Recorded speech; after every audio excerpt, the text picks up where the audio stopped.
Hello and welcome to the Squeaky Bum Time Podcast with Mike and Laurent. It is Tuesday, August 3rd. We are 10 days away from the start of the Premier League season. In this episode, a monumental day for U.S. soccer as the men win their second final over their rival Mexico in 6 weeks. The women's team proves that pride does indeed come before the fall. But first, Mike, Harry Kane is holding out for a move to Manchester City. What's going to happen next? Who knows? It's a question of it's going to be a staring contest now. But so you said we're 10 days out from the Premier League season. I'm very excited. Looking forward to it. It's going to be a lot of fun. And then I wake up.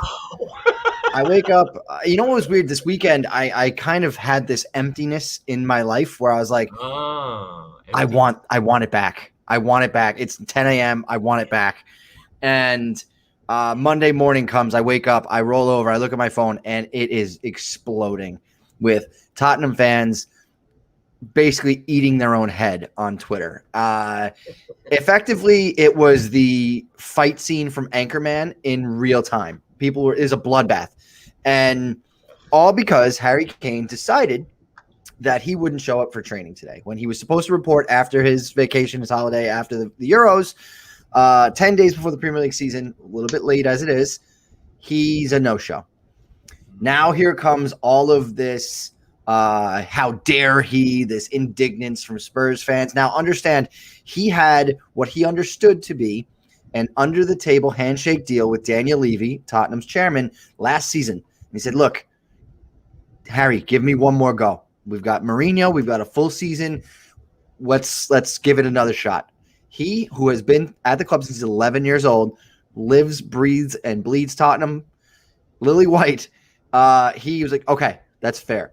Now, the other thing you have to understand is that he just had his best all-round season. Yes, but he signed a 6-year contract in 2018, which means he's got 3 years left on it. His brother is his agent, okay? The difference, it's not good. I've met him. He's a nice guy. He's a fucking boob. I thought he was that big fat. Oh, no, that's Gareth Bale's agent. The big fat. Yeah, no, he's just like tall, skinny, like whatever. And in fact, I saw him play, and he sucks. And I was like, wow, it's hilarious that he got literally none of the actual football talent in the family. Like, it all went to Harry. There was like a little 5v5 tournament or whatever. And I'm like, this dude stinks. It's hilarious. But the difference is that there are two big fish that Manchester City are in for this summer. One of them being Harry Kane. The other, of course, being Jack Grealish. It sounds like they're relatively close with Grealish. The reason why they're relatively close to Grealish is because he has a clause in his contract that says for 100 million euros or pounds, what I'm not sure, he can leave, right? Mm-hmm. He can go. And Harry Kane doesn't have that. He's got 3 years left on his deal. Spurs have said all summer long, Fabio Paratici and Daniel Levy less so. He's trying to stay out of the limelight, but they have both said, yeah, I mean, he's going to honor his contract. Like, I have no problem telling him that. And so this is really the only recourse that Kane feels like he has to force a move away that, like, again, he felt like he was promised. I'm torn because I love him more than I love some of my family members. I want to see him go. Yeah. I want to see him go. I want to see him flourish and you know, get all the accolades from a team perspective that he desires. He almost got it with England. It was just, again, like always the bridesmaid, never the bride sort of thing. And I don't know what happens next because, like we said, there's such a few amount of days until the season starts. Oh, by the way, Laurent, do you know who Tottenham plays to open the season? Manchester City. That'd be correct. Manchester City at Tottenham Hotspur Stadium. But you've had good luck in the early attacks. Last season, 2 seasons. But that's not the point. They could win 4-0. 30 shots and gave up 1 goal. They could win 4-0, and the whole stadium, which finally will be full again, is going to riot. It's going to get nuts. All right. So it's this holy shit. Pot is stirring, and it's going to really, really pop off, I think. I'm very concerned. So here's the thing with the gentleman's agreement. The greatest player of all time ever in the history of soccer, and it's not close, Lionel Messi had the same gentleman's agreement and literally went public with it. It was like, these people promised me and fuck me. I just want everyone to know that. When last season, before the season started, he was going to go to City. He literally wrote, that was the post. These people promised me I could leave. They're using a technicality on the timing of things and fucked me and didn't let me leave. And the chairman got fired for that, to be fair. Yep. Yeah. So listen, because the structure of the team is different. So you just gave me wait, hold on. You gave me the biggest idea. If Messi can get fucked, Harry Kane's getting fucked. But if Harry Kane gets Daniel Levy fired, the statue's going up tomorrow, right? Like that's it. He score as many goals against Arsenal as you want. Be careful what you wish for. Is he in like Brian Cashman range except without any winning? Yeah, without any winning. But now he's got Paratici in. The problem isn't that what he's doing now or what he's going to do next. It's what he's done the last 4 years, right? He did this to Pochettino well before he did it to Kane. It's the screw. And now, so some of the arguments I see on Twitter is like, well, in the Champions League run, he was injured and he didn't play most of that. Okay. Yeah, but it's not sustainable. Like that. Okay. They were yeah. lucky, right. Right. It was great, and no one's saying that Spurs didn't play hard and fight, but they were falling apart in every other game. They seemed to conjure the fucking football gods whenever they played. It was incredible. Like Lucas Moura could finish all of a sudden. It was like right. This lunatic alien who's playing amazing. That's exactly it. Like, the idea that there's this already deep-seated coping mechanism. Like people are on already on stage 6 of this grief stage, right? So they're sitting there saying, "Oh well, we don't need him. He's always hurt. He's injury prone. He's not that great." Fucking crazy.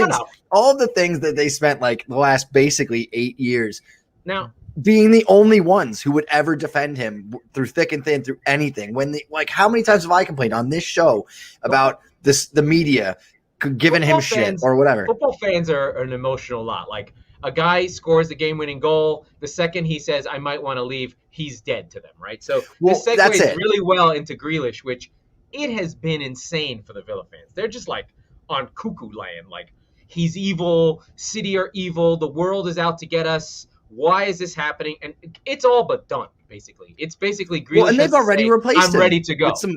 They've already replaced him with some good players, but really good thing players. I want to dig into that culture piece more because I think that there's a lot there that's really interesting because Harry Kane's the best player Tottenham has ever had, and it's Sheringham maybe fine, but whatever. It's certainly in my lifetime. That's okay. Yeah, sure, right, okay, fine. But so if you had a Mount Rushmore, his ugly face is on it, right? So he's definitely on it. He does need hair lip surgery. The interesting thing about this is that they, at the drop of a hat, they all turn on him and stick with the club. Now, the club has been not necessarily Tottenham Hotspur, but the powers that be at the club, as I mentioned, Daniel Levy is the reason we're here. The reason that Pochettino's not still here, the reason that he doesn't have a capable backup, so that when he does get hurt, nobody cares and he doesn't get rushed back right away, which is something that wouldn't happen in Manchester City, by the way. Never. We have too many players. It's kind of sad. Exactly. But so the cultural thing where let's say, okay, actually this is a good parallel. Speaking of Brian Cashman, the Derek Jeter negotiations back in 2012, 2011, I don't remember exactly. That went public. What happened? Everybody went, Brian Cashman, if I see you in the street, I'm going to knock you the fuck out, right? Whereas they're like, no, but the difference if Jeter leaves, I'm leaving with him. That was year 18 versus year 7. But even more so, even more to the point, Jeter's old as shit, and I'm still leaving with him because I hate you for doing this to him.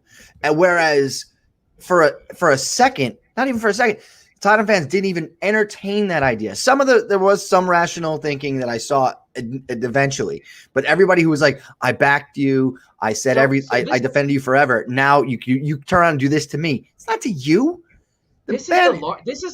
Actually, you're touching on something I wanted to talk about. I just didn't have a good way to get to it, but this really brings up something that is a longer term trend that got triggered to me from something else, but I think we should talk about it. And it's the idea of following player versus following club. Some sports are very team-centric. Some sports are more player-centric.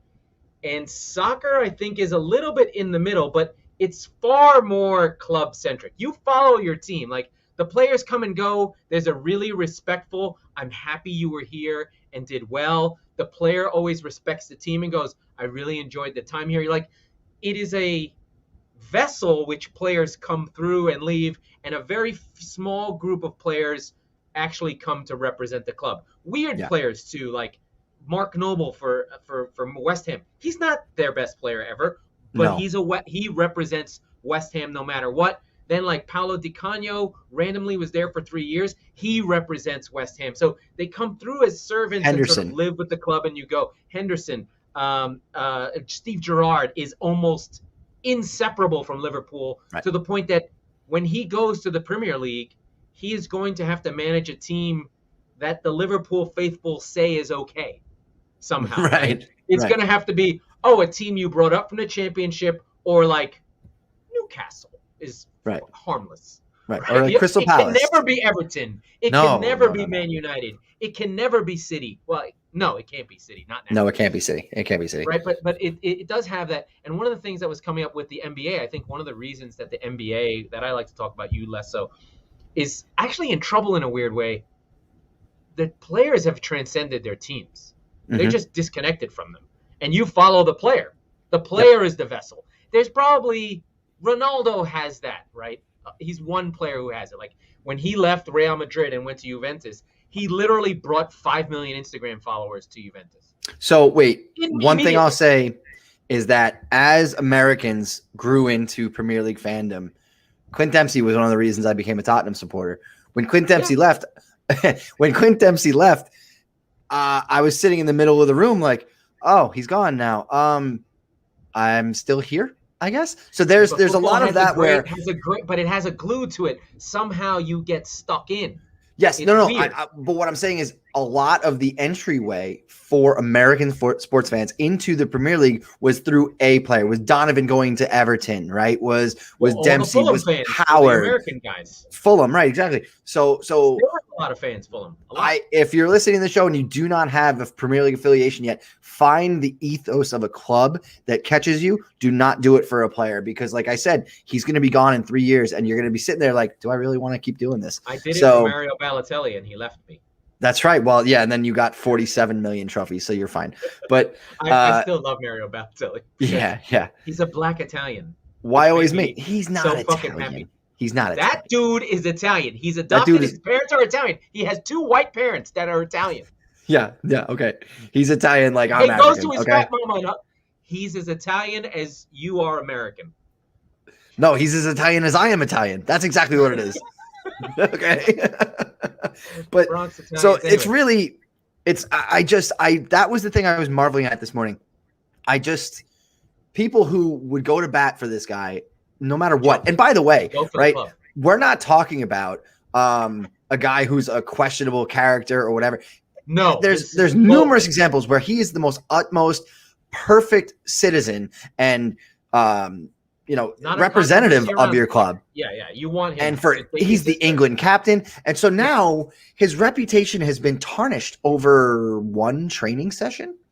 That's so weird to me. Now, England is overreactive inherently in their sports media because they don't have anything to. They don't have anything else to talk about. We've discussed this till we were blue in the face. They don't even get interviews with players. It's literally there's nothing.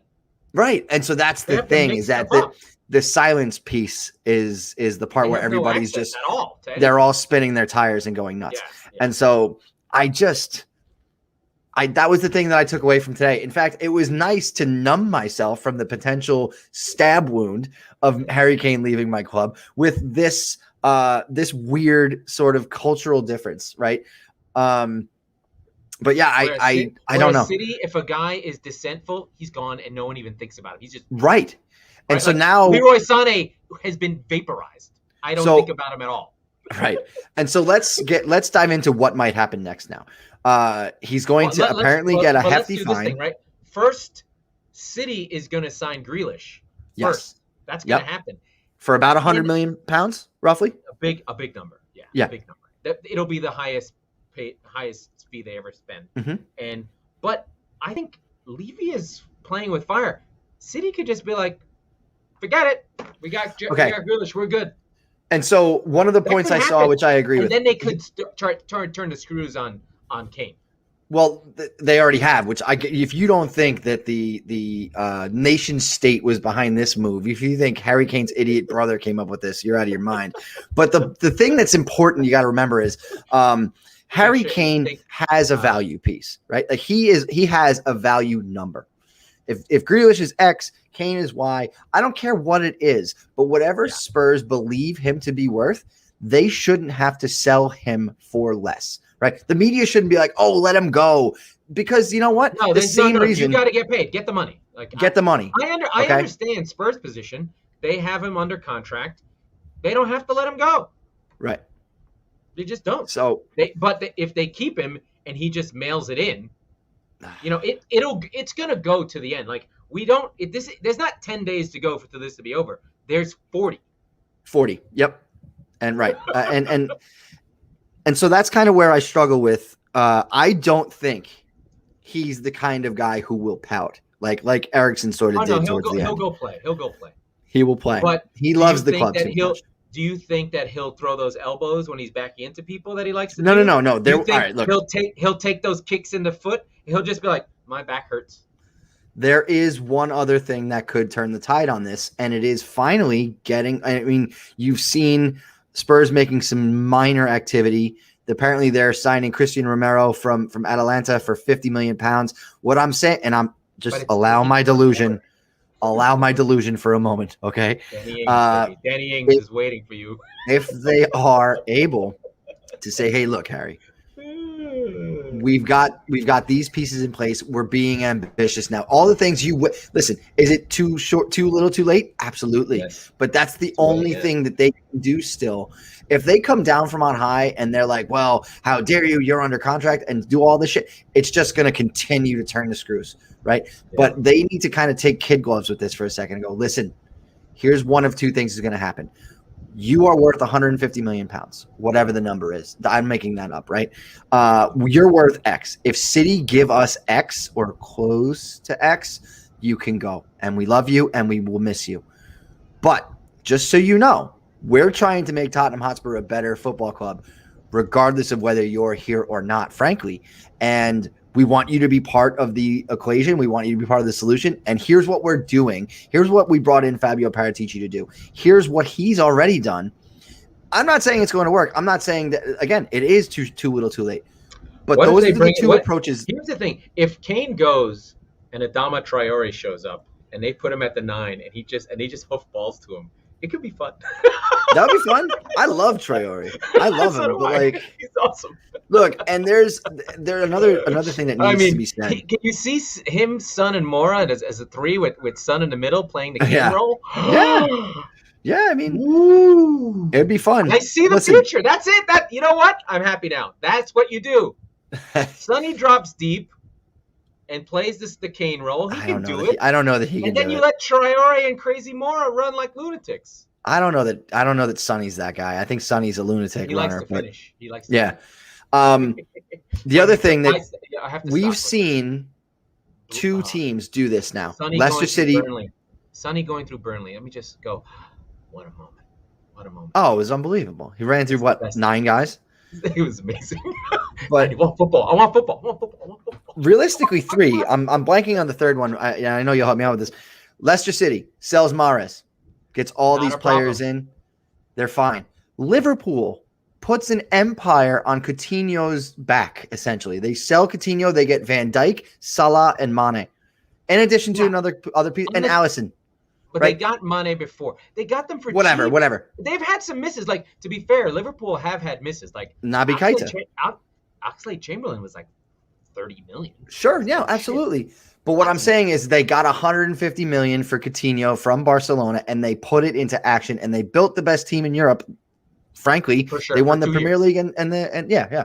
So just not back to back, right? They one and then the other. Yeah, doesn't matter. They did. The point I'm making is there is a way forward for Spurs. This is not all doom and gloom. Now, with that said, it is 10 days before the season. We're going to get waxed by Manchester City, whether Kane is on which side of the field or playing at all.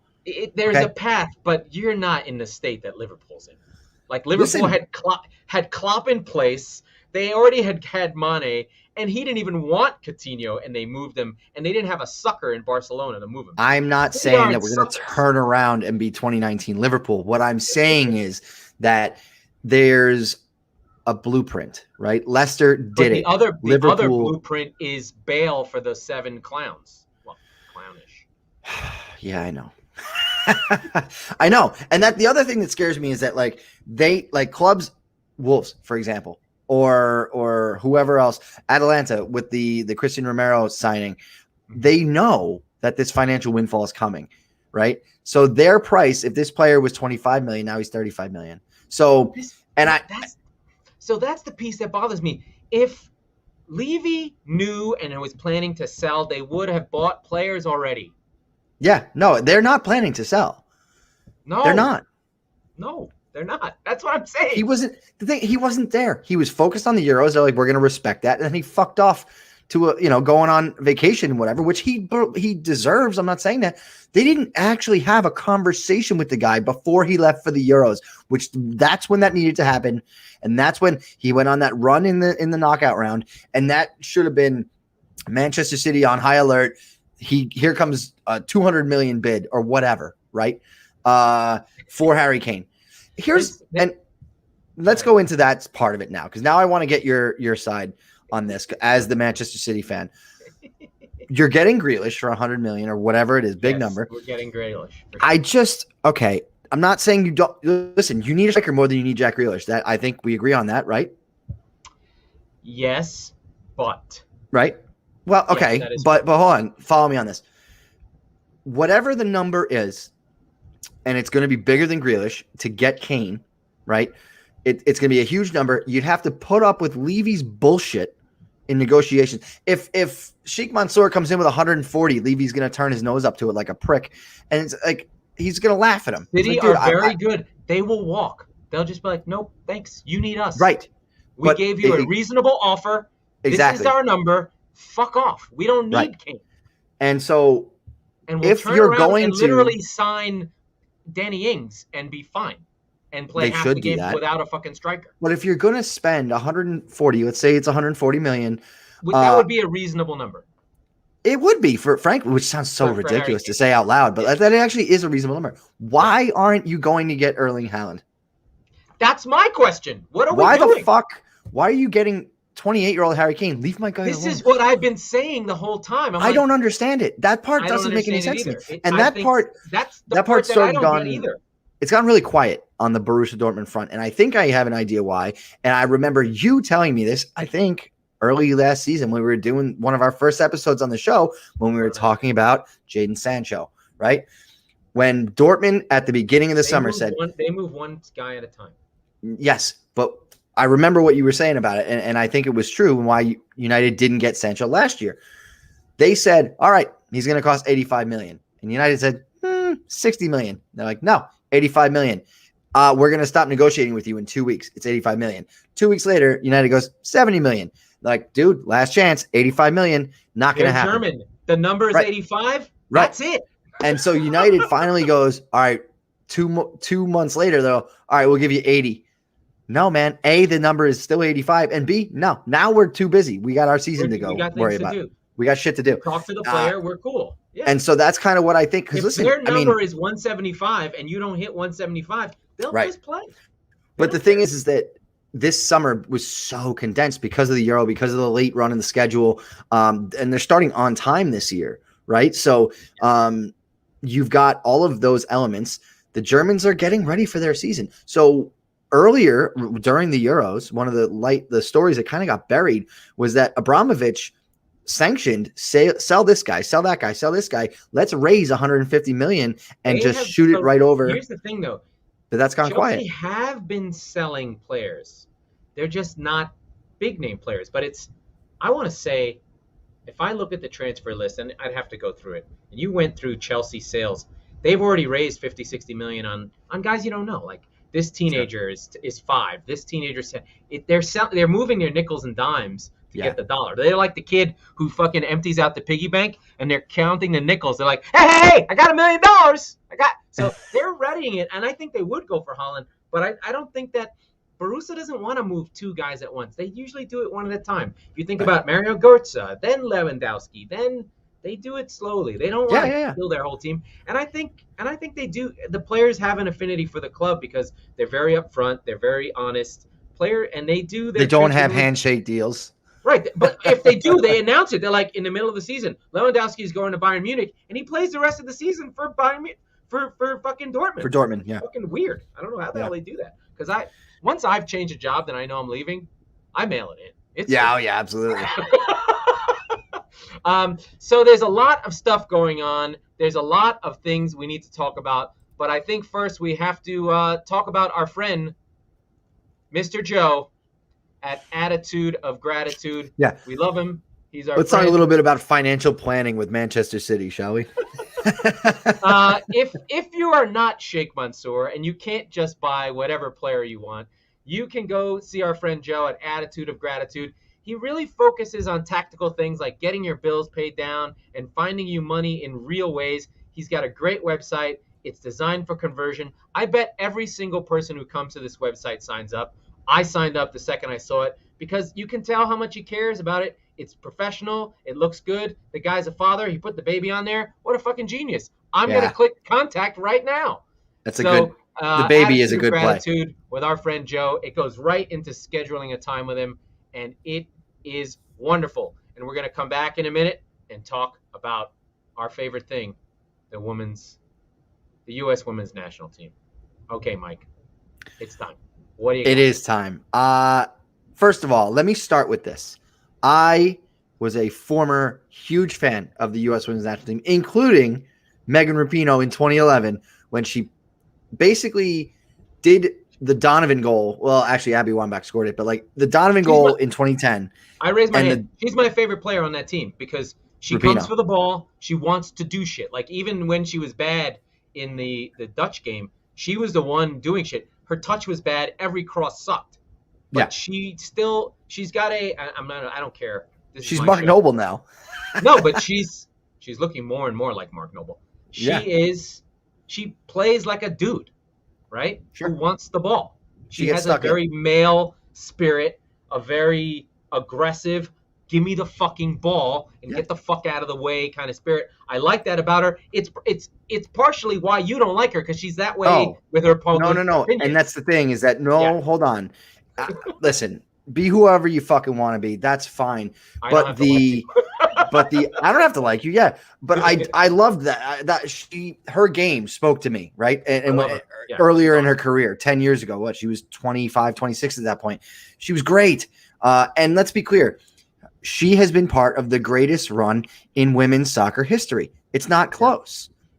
Yeah. But the arrogance, the aggressiveness and tenaciousness, if you will, of her game bled and kind of melded with the success that they were having as a team and her personally, and she became extremely arrogant and extremely, I guess, overpudged isn't the right word, but like just it's just arrogant. And the point is that then that seeped back into her style of play, and not just her, but the team, right? Wait, I didn't even know this, but as a national team player. And this, if you want to get into nerd stats, her per 90 is a goal or an assist per game for her career. Well, sure, but I mean they have World Cup qualifying against Jamaica where they put up 14. Okay, no, but this is dude, I know. Still really fucking hard. It's really, really good. The point about this tournament, it's not this game. It's not the U.S. women's national team loses to Canada for the first time ever on a big stage, really. And by the way, good for Christine Sinclair for like a hot second. That poor girl was just basically Was she even play that game? Did she even play? I thought I saw that she was on the field. So I mean, whatever. She's on the staff if she's not part of the team. Right. But good for Team Canada, who has been the whipping boy in CONCACAF, or whipping girl, I suppose, for this juggernaut of the U.S. team. The trouble that we've found is, and we've seen it with the men's team a lot as well, is that the coaching is just not up to snuff. And we have athleticism out the ass. We are arguably the most athletic team in the world, but it's a struggle to get clinical, smart tactics, good technicians, either from a player perspective, coaching perspective. Rapinoe is We talked one about that. who is a good technician. She She's is the a good only one. technician. Yeah. But yeah, Sinclair. there Sinclair were a few. There were a few on this women's team, but they're getting older. Rapinoe's 36, I think, and couple that with two things: the changing of the guard, if you will, the shrinking of the gap between them and the field, from a pure talent perspective. So it was smaller, but now tactics, good coaching is basically making that gap irrelevant, because you've got the 1-2 punch of good coaching from the Netherlands or from Sweden or from England, and additionally shit coaching from the US, basically since Pia Sundhage left, which I believe was 2013, 2014 era. Whenever Jill Ellis came in, it really fell off a cliff. It's also at the base level. Like, this is only anecdotal. I don't, watch girls soccer that much, but I have listened to Bill Simmons talk about his daughter, who's a travel soccer player, and it's enough. It's one anecdote. They still play kick and chase, and the clubs make money based on their winning record. And basically, the best girl, they kick the ball up to the field, and they win. And you watch the United States women's team; they kick the ball up the field. I mean, that was baby horse, and she gets it and scores goals. But the thing, and before her, it was Wambach. Right.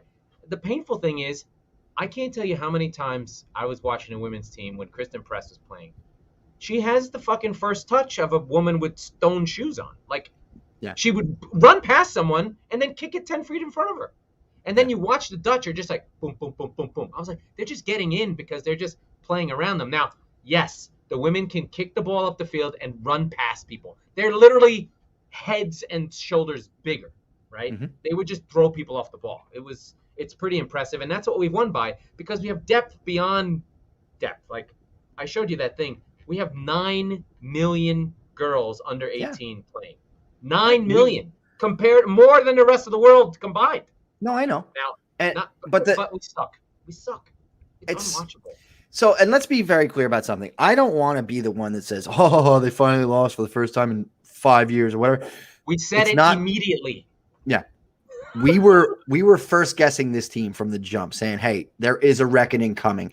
And it showed up, right? It showed up the whole tournament. It wasn't just like, oh, they got upset by Canada. Frankly, they got their asses kicked by Sweden in the first game. They drew with Australia, I believe, who they're going to play in the bronze medal game. That's the one with, they're going to lose that game. So, okay, they get by the skin of their ass against the Netherlands, who outplayed them. On a missed penalty, right? And fine, that happens. And listen, you need luck in these tournaments, and I get it. Again, I want to have some takes. We called Vivian Miedema. She fucking scored 2 goals. And every time she touched the ball, we were petrified, because she had technical ability to touch and shoot with no backlift. There's no one on the U.S. team who can play in front of a back four with no space, swivel and score goals. None. Right. Zero. Yep. Everything is pace. Everything is over the top. Yeah. And the coach, I was just looking at Vladko Andonovski. That's him. Is a clown, basically. Right. He's a guy from the former Yugoslavia. Played in the U.S. a lot of indoor soccer. He's the coach of the Reign FC. So basically, he's Megan Rapinoe's chosen coach. Exactly. And this is the point. I've said this on the show before, but there needs to be a purge, right? Whether I like Rapinoe or I hate her, it's time to go, right? It's time to go. Like, it's time to go for her. For Carly Lloyd, who was another champion, amazing athlete, amazing career. It's time to go, Carly. And it's not like we said, depth on depth on depth. It's not like they'll miss these players, right? What they need to do is have something of a kind of a mega couple, like with Germany when they had that. What was it, 2010, I believe, and they had that like kind of come to Jesus moment, like from the we need to totally redo things the way we are as an organization. There's a whole book about it, right? And they won the next World Cup, right? Do I think change everything that they do? Do I think that the U.S. women's team, it's time to go, Robbie? Do I think that the women's team is going to suddenly pull a Trinidad and Tobago and miss the World Cup? Do I think they're going to no, of course not. They're going to walk into every competition. They won't miss the World Cup ever. Right. But they will struggle to compete with the best teams that are emerging. And over time, if they don't change anything, it will become basically a mirror image of the men's team, where they're just outclassed and outgunned, but they're stronger and faster. Why does the United States have 350 million people? The largest, probably, it's the number one, I have a lack of a better word, middle class sport to play in the United States. Yep. Right? It's suburban. It's getting better. And we have had a reckoning. We missed the World Cup. They fucking cleaned house. Right? Well, so the Galati men's got team fired. already did, but this is the version of a reckoning for the women's team, because they were just cruising along. It was effectively, I think it was Greece that beat the men's basketball team in 2004, and everybody turned their heads like, that's not supposed to happen. That happened three times. They had the redeem team. Right. So in China, when everyone got their fucking shoe deals in 2008. Right. We need a redeem team. And the important thing to notice is that it has nothing to do really with the players on the field. You're not going to lose Kristen Press. You're not going to lose Alex Morgan. You're going to have Julie Hurts. Sure. Okay, they can stay, but again, it's the Rapinos, it's the other one that I said, Carly Lloyd. Thank you. So those, we need to continue to create. Tobin Heath, they're fucking old. Yeah, create competition from within, and in doing so, create competition in a way that hasn't been seen before from our team, which is playing with a style. They're together and whatever. And although actually they're not, because half of them are kneeling and half of them aren't. So there's actually some probably rifts in that locker room that probably exist. Yeah, but that's fine. Well, I guess I didn't even realize. But they always had that togetherness, right? Like they're always like, oh, we're all in it and we're all suing U.S. Soccer together, which by the way, they lost. But they need to have a stylistic reckoning and come to the middle and say, okay, we're going to do this differently from here on out. And to be clear, if that happens, they will win the next 5 tournaments. No problem. Sure, but what needs to happen is exactly that, because this is a moment where you go, this is good for the women's game overall that this happened, because the U.S. team basically has been skating by, as we've said painstakingly now, on just talent and talent alone, or athleticism, not even talent. Now they're being punched in the face. How do you respond? Yeah, I think they'll be okay. I do think they'll be okay. And I think one of the things that, our lovely Facebook group, I always like to show, everyone made the point like, hey, you're beating a dead horse. I'm like, no, we're not beating a dead horse. It's because we fucking give a shit, right? I was beating a dead horse. It's our team, right? It's like, oh, I get it. You don't want them to win. No, it's not that we don't want them to win. We don't want them to repeat the mistakes and keep losing, right? It's this sort of style problem. It's are we selecting players for skill, or are we selecting players for fame? Are they pulling rank and saying, hey, I need this endorsement, and I need people to watch the U.S. American team because we've built out these characters, rather than, hey, this team as a unit is better. This is always the fight that happens with national teams, and it is hard. But look, Spain, they were like, hey, Ramos, Piqué, you guys got to go. You're out. You're out. And they were penalty kicks away from what, the semifinal? And they were awesome, right? They got beat because they don't have a striker, not because they didn't fucking outplay everyone. And they're actually their striker that sucked actually did do something. He scored in that game. But the one thing, yeah, that he did. That's right. I forgot about that. One thing that I'm curious to see every year after an Olympic or World Cup year in the last roughly 10, because the U.S. team has either won or lost in the final, there has been a bump in NWSL interest, attendance, all of that. They sucked. I think they're going to miss that bump. Plus, I think the biggest loser in all this is that league. The other thing, well, that's good, but it's all the Olympics have been just a fucking shambles. Listen, it's the wrong year. Everything's off. It's a mess. It's as much as I want to sit there and say, "Oh, go woke, go broke," well, that bullshit. It's 12. It's 12 hours off, right? Like the game was on at 4 a.m. Eastern time this morning. Yeah, it's not. It's just not tenable, right? And MSNBC has everything all over the place. It's people. They've really fucked this up. No, as much as we think that people cut cords and streams, the bulk of the people who would watch the Olympics once every 4 years, they're watching the Olympics at 9 p.m. on NBC with Mike Tirico hosting a show. They're not on Roku picking the fucking all the different sports they want to watch because they're just like, oh, look, judo, we're gonna win. No, they need to be programmed. They're dumb. They need to be told. Listen, this is what I want to watch. Well, here's why I think the Olympics are kind of silly inherently, right? These are sports, quote unquote, mostly competitions that you don't know about or don't give a shit about for 3 years and 50 weeks. Right. But it's the narrative. It makes a show. It's a story. It's a good show. It's a once every 4 years show, right? It would be awesome. Jingoism is what it is. You see how dumb that sounds? You love jingoism. It's your favorite. That's my point. Is that all these people are like, oh, these white supremacists and blah blah blah. I'm like, what do you think the Olympics is? Anyway. Yeah, it's like the way to show how supreme you are. Like, it's not a coincidence that the first World Cup in one of the early World Cups, Mussolini spent all the money on the soccer team to try and win because they were probably all on 36 Berlin. I do. I mean, everyone did it. Look, I'm even wearing a shirt. This doesn't. Yeah, I was gonna say that looks a little Third Reichy. That was completely unintentional. That looks a little Third Reichy, but that is our Nazi reference of the week. Now that we're doing video, we're gonna have to do. I'm gonna have to. You going all the way up? No, it was all the way up. I gotta undo it. Now it's okay. Yeah, good. Now you're okay. That's weird. It's like Reich. Like your accent changes. Yeah, right. Like as you do a button, right? Like as the Reich. We're going to have to add graphics for season 2 now that we've got video, and one of them is going to be. It's very Reichy. Yeah, you should wear that. That should be your uniform for the show now.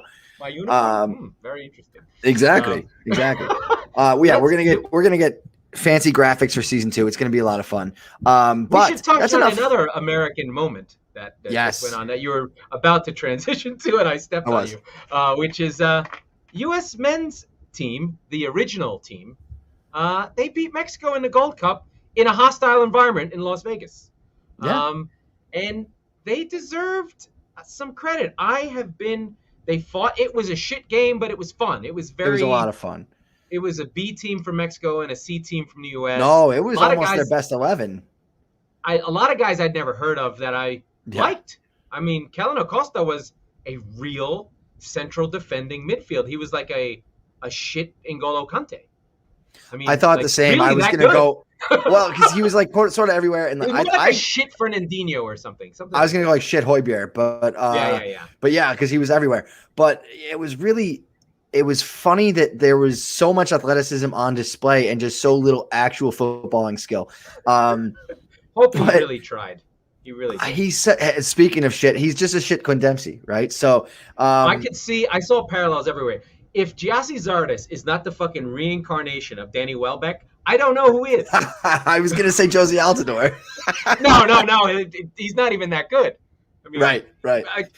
But what's Josie Altidore? He's a shit Danny Welbeck. They're all incarnations of Danny Welbeck. Yeah, but I did like one of the things that I'm getting better at over the years is like really appreciating something that teams do. Like Gyasi Zardes fucking runs all day. Like now I know why he signed. Like he goes into the box and defends, and then he comes all the way out and he makes the runs. You're like for 120 minutes. Yeah, he fucking runs.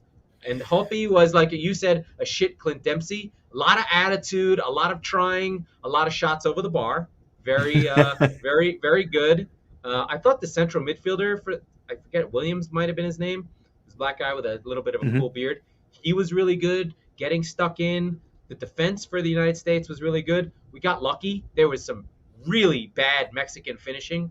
Like there were at least 3 shin shots that were like, you know what? They would have been good finishes, but good strikers finished them.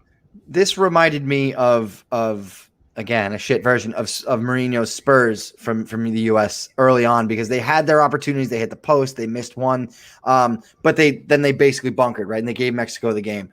But as the second half started to kind of as the second half, right, they more or less gave the game back, and it was interesting to see the United States. It was almost like the 5th round of Rocky IV with like, he can bleed, Rock, get him. And they were like, okay, they started growing confidence, grow back into the game all of a sudden. And it was young players. It was the youngest U.S. They were hungry. It was fun. Team ever. And they ran and they ran. It was a performance that was shit. It was a performance low on quality, but it was a performance to be proud of. Like, it was good. Certainly. Like, it felt, Yeah. it was positive. There were moments. There was breathing. You were like giggling at how bad something, like, what the fuck is going on? So through like all three passes through the midfield and the guy's on going, like, what are you doing? It wasn't Twellman. It was Stu Holden. Yeah, he's fine. Stu Holden and Alexi Lawless on the calls, right? Or Alexi Lawless. No, he was in the studio or whatever, right? Yeah. And so between the two of them, through like the end of extra time and then like the couple of different stops, it was interesting. They were freaking out. Their patriotism and pride was exuding, right? Yeah. This was not a statement win for the United States over Mexico. No. There will be players who were on that side who are in the World Cup roster, assuming we make it. They'll be depth players. They'll be role guys. But hold on. This was not a statement. It was like you said, it was a feel-good win. It was fun. It was great. But it was a blooding in. Like, these are guys that, not being funny, there are guys who played yesterday. This is the greatest moment of their career. It won't get better than this. Without question. And by the way, there's no shame in that. That's a fantastic peak. That's the top of CONCACAF. And it's Berhalter taking his balls out and going, let me do what I do. He just bought himself a lot of goodwill. A lot of the Berhalter sucks. It's nepotism. Your brother's in charge. I read an article. Actually, I saw the snippet of an article that they basically called Berhalter a commissar who understood how to work within the party and now has gotten charge of the team. I was like, nice. He's a fucking apparatchik, and he's worked his way through the party, and he's become friends with Stalin, and now he's running the grain ministry, and he's just moved up to run the railroad, which is the best job you can have. Yeah. So that's fantastic. So well done. That's a Nazi and a Soviet reference this week, folks. You guys are doing great. So he did great. He worked the system. He got where he needed to go within the U.S. Now he's the coach. He has the most famous job you can have in the U.S. Yeah, without question. And so the thing that I want to take away from this game is not a statement win. The valleys are rising for the U.S. men's national team. And what I mean by that is the depth is getting better. It was an MLS slate inside, arguably our C team, but they still beat pretty close to the best 11 Mexico team. And like I said, the skill it's slowly and it's incremental, but it's getting better. What I'm curious about is if this gets Tata Martino sacked. What are your thoughts on that? No. He just lost twice to the U.S. in 6 weeks. Mexico doesn't take too kindly to that. Yeah, but if they do that, they're stupid. I didn't say they weren't stupid. That's not why my question was, right? So I'm curious if that happens because the crazy game in Colorado 6 weeks ago, when you had Pulisic, you had all of the other stars who are going to be the water runners for these guys, these team, right? That was a statement win. That was hey, the new guard is here, and we are ready to fight you for every inch in CONCACAF. And so that was one of those. By the way, I have to step back 1 second. There was one player that I was extra proud of, James Sands. 1, comes up through NYCFC. 2, he's born and raised in New York. He's our only guy. So we have a New Yorker, 21 years old. Respect. He was great in defense. This was a really American team. It's kind of nice. They're not like foreign weirdo. He's barely an American. We grandfather. But those days are sort of over, though, right? Like we've got our own guys. Yeah, we haven't outsourced the Jermaine Joneses of the world anymore. The John Brookses, although he's still part of the team, I'm pretty sure. We're taking guys. We talked about this at length. We're taking guys. We're going overseas at 15, 16 years old, and we're coming back better than we could have ever been if we stayed on this soil. So Kellen Acosta is American. He plays from Texas. But he's in MLS, and he was for me the man of the match. Miles Robinson was great. He had the winner, but he was everywhere. And the goalkeeper, whose name is escaping me, was very good. Matt Turner. Yes, Turner. He was our man of the tournament because the United States got their ass handed to them in most games. Like, they could have lost 3 different times. So, yeah, including to But they Qatar, won. who was in it for some reason. Well, they need, they got the World Cup. They got to get their guys. But I low-key wanted Qatar to win the Gold Cup. Like, oh, that makes sense. Fucking stupid. But no, I'm excited for the future of the U.S. team, not because of what happened last night. I enjoyed watching Mexico lose last night, but it's for the idea that the depth is getting slightly better. And I'm okay with that because I don't expect any of these guys to be big pieces of a World Cup caliber team, but you're going to need something out of somebody on that team. So yeah, I feel good about Acosta. I feel good about Robinson. They're battle tested. It's guys that in the middle of the Premier League season, and you have you're doing okay in the Hex, and you have away in El Salvador. You can go get 3 points. Go fucking play the 6. Remember how you were. We're gonna go get this game. We don't have all our guys. Pulisic, maybe. We have a couple guys. Tim Weah's here. Go do a job for me. Go be my guy. Yep. Yeah. And now Berhalter has a crew of his guys that are just like, they will be attached to him forever. He's got a mentality piece that can help. And to be fair, I mean, I didn't have any belief in him because of the nepotism of his commissar growth. He's Molotov at this point. He's Khrushchev. He'll stab the fucking U.S. He'll stab his brother in the back and have a coup and take over the country. Yep. I watched Death of Stalin. Really good movie. Actually, more accurate than what actually happened, which is they fucking had a coup after Stalin died. Anyway, good times. But Commissar Berhalter, I think that's a better name, did well. It. So good for him. And I think we have, like you said, we have hope, not Hoppy, but hope. Oh, not Hoppy, not Matt Hoppy. And then for the World Cup, right? Like it's coming soon, like sort of. Yeah, that's what I mean. Like I keep getting excited. Like during the Euro, I kept getting excited about it because I was like, it's gonna be next year. It's gonna be next year. It's not really. It's the end of next year, right? Yeah. So, but it guarantees to have a weird winner. It's not gonna be a big team. It's gonna be some weird fucking country. It's gonna be the World Cup where something weird happens because the Qataris get a hold of someone's daughter and say, we're going to kill you if you win this tournament. Yeah. They're going to pull a Khashoggi on them. Current events. Put your name on it. Who you got? Who's your weird dark horse World Cup team? Seeing as I picked Sweden in the final, but I got it wrong. They're in the final for the women. See? It was in the air. I had it. Yep. Let's get super weird. I wouldn't say any team that's won the World Cup can be a dark horse. So it has to be somebody weird. Let's go with our friends who played so well. An improving Damsgaard leads Denmark to the fucking final of the World Cup. Oh my goodness, he did it, ladies and gentlemen. I was like, no way, I can't pick Denmark. I'm gonna go with Russia because they're in cahoots with Qatar.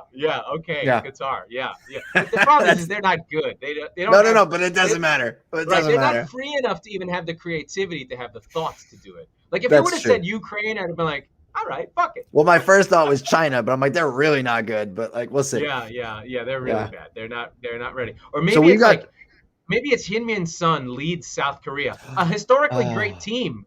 In World Cup, they're famous. They had a famous win in the 50s. Maybe it's South Korea. They beat Germany last time around. So maybe it's Korea doing it, or maybe it's like one of the African teams. Let's throw like Senegal into the mix, just because. Yeah. Why not? I was gonna go like Chile. Chile gets back into the tournament. No, they're out. They got nothing. They got nothing. They burnt because Bielsa killed them and ran them into the ground. And then Sampaoli did the same thing. They did win those two. Couple Americas that were played in back-to-back years for some reason. I don't know why. Yeah, like 2014 and 15. Right, because it was a centenario. They just were like, let's do it again. I'd be like if they had the Gold Cup next year. Just like, we're going to do it. They've done that too. Of course they have. It's ridiculous. I was looking at the years that the U.S. has won. It's like 2007, 2009. I'm like, there was one in 08 too. Like, what the fuck? Yeah. So we've got 10 days before the Premier League is back. I'm excited about it. We've got a couple of shows before then. We're going to be talking all about the different moves that are hopefully not going to be made, Harry Kane, but all of the transfers, all of the excitement, some fantasy discussion. We've got our draft coming up next week. We're excited for that. And I've been doing previews. They'll be showing up on a daily basis. There you go. On the group. So check them out. I'm doing the top 10 from last season, putting in their expected goal difference rank to give a little bit of a sense of are they good, are they not good. Got a little blurb for each one. Put a little prediction in. There's typos, which would be on brand for me. So come back every day, and we'll get to number one, which of course will be City. There's no like we'll do our predictions over the next week. I'm just gonna tell you now, if anybody in their right mind picks anybody other than Manchester City first, they should be locked up. That's ridiculous. Yeah, I mean, with or without Grealish and Kane. There's always shocks. There's always whatever. Last season, City won the league, and it was their worst season in like 5 years. Yeah. All right, I don't want to talk about Manchester City anymore. Let's get out of here. Okay. All right. That was the Squeaky Bum Time Podcast with Mike Salerno and Laurent Cortines. We are the football wing of the Chop Sports Network. We record on Tuesdays and Fridays, so be sure to subscribe wherever you get your podcast so you never miss a show. And if you are listening on Apple, do you hear me? Hello? Please rank and subscribe. Apple. And rate the show because it makes a huge difference. God, is that you? Rankings.